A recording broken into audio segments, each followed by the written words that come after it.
Yun, so guys, ang sakit ng ulo ko kasi hindi ako makatulog ng maayos kasi mayroon ditong mga grupo na nagkakantahan mula kaninang pagdating nila ng 10 PM, dumating sila 10 PM, nagkakantahan sila hanggang ngayon, hindi pa sila tumitigil ng kantahan nila.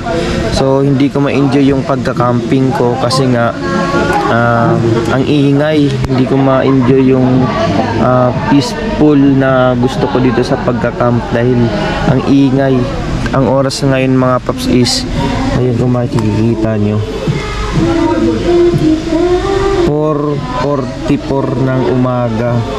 So medyo late na ako nag-video pero hanggang ngayon ay hindi pa rin sila tumitigil sa pag-iingay. Kung maririnig nyo mga paps, ayan.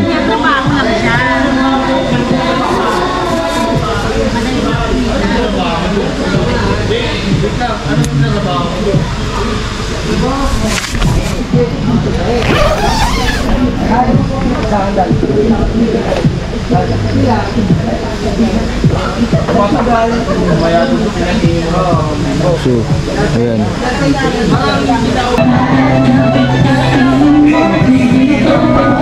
Grabe, hindi marunong rumispeto sa mga nagka-campers dito, nag-overnight o yung mga natutulog dito.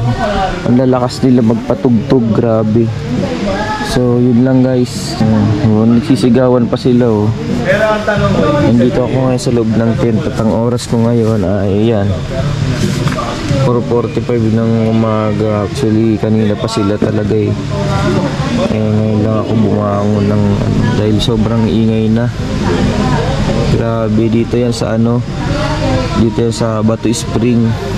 So ayan mga paps, hanggang ngayon nagkakantahan pa rin sila kasi mula yan kanina na pagdating nila ng 10 AM. So kung ako papipiliin mga guys, mga paps, na hindi magandang mag-camp dito pag mga ganitong mga bagay kasi minsan pumupunta kami sa mga camp para maging peaceful pero grabe ang iingay, grabe ang iingay.